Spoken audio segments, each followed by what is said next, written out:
मीरपुर नाम के शहर में तेजस अपनी पत्नी नीरू के साथ रहता था। पति पत्नी दोनों ही नौकरी करते थे। एक दिन तेजस गांव अपनी माँ के पास फोन करता है। हेलो, प्रणाम माँ। जीते रहो माँ, तुम दादी बनने वाली हो हैं? अरे वाह, ठीक है बेटा, मैं कल ही आती हूँ। जब माँ जी शहर पहुंची तो बेटे बहू ने बहुत अच्छे से स्वागत किया। लीजिए माँ जी, चाय। अरे गर्मा गर्म पकोड़े ले आओ माँ के लिए। नीरू रसोई में गई और 2 मिनट में ही पकोड़े ले आई। जी ये लीजिए।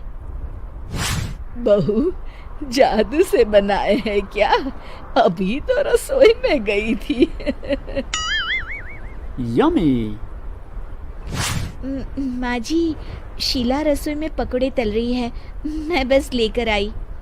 हे भगवान, मेरा धर्म भ्रष्ट कर दिया तूने। अब तो गंगा जल से शुद्धिकरण करना होगा। दूसरे दिन, माँ जी मैंने नाश्ता बना दिया है, ऑफिस जा रही हूँ। पर अभी तो घर का सारा काम पड़ा है। शीला आती ही होगी, झाड़ू पोछा बर्तन कपड़े वो सब कर लेगी। हमारे जमाने में घर का सारा काम हम ही करते थे। जी माँ जी, आप बहुत होशियार हैं, मैं घर ऑफिस दोनों नहीं संभाल पाती। तो जरूरत क्या है घर से बाहर जाकर चाकरी करने की? वैसे भी घर का काम खुद करने से घर में बरकत आती है, समझी? पर माँ जी। पर वर कुछ नहीं, इस महीने की पगार मिले फिर ऑफिस बंद है। हाँ। रात को नीरू तेजस से कहती है, सुनिए जी, माँ जी बोल रही थी कि मैं नौकरी छोड़ दूं। वैसे ठीक ही तो है, अभी तुम्हें आराम की जरूरत है। फिर भी आराम कहाँ, शीला को छुड़ाने के लिए बोल रही थी। तो अब 24 घंटे में इतना काम तो कर ही सकती हो।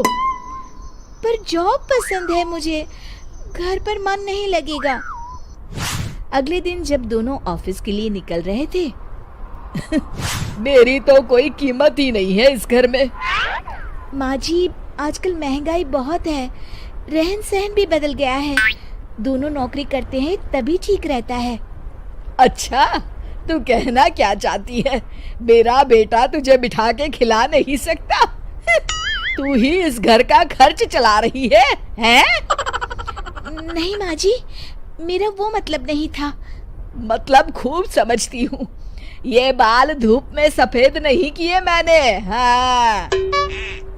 अब तो ये रोज का काम हो गया था। तेजस भी रोज की झिकझिक से परेशान हो गया था। एक दिन उसने कहा, नीरू, वैसे भी तुम्हें मैटरनिटी लीव मिलने वाली है, तो अभी से ही छुट्टी ले लो। पर क्या, मेरी सैलरी अच्छी खासी है। आखिर नीरू ने रिजाइन कर दिया। जब बच्चा हुआ तो घर में सब बहुत खुश हुए। कुछ दिनों बाद तेजस फाइल देख रहा था। क्या हुआ तेजस, कुछ परेशान लग रहे हो? हाँ, वो हमारी जितनी सेविंग्स थी वो तो हॉस्पिटल में और छठी के फंक्शन में खत्म हो गई है नीरू।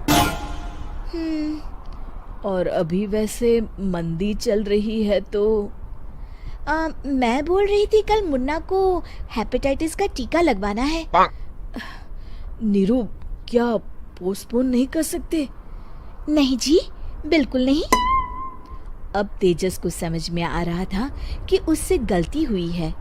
पैसों की कमी का असर घर के माहौल पर भी पड़ रहा था। अगले दिन, बेटा मेरा चश्मा और ये दवाइयाँ ले आना, पर्चा देते हुए माँ जी ने कहा। जी। तेजस, मुन्ना के लिए दूध का डिब्बा और डायपर भी ले आना, और ये किराने के सामान की लिस्ट है, इसे भी लाना है। तेजस गुस्से में लिस्ट मरोड़कर फेंकता है और चिल्लाता है, पैसे क्या पेड़ पर उगते हैं?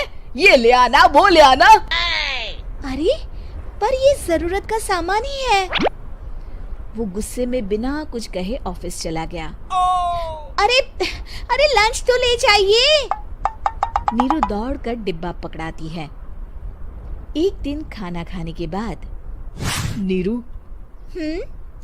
अब तो मुन्ना कुछ बड़ा हो गया, तो अब तुम वापस ज्वाइन कर लो ना जॉब।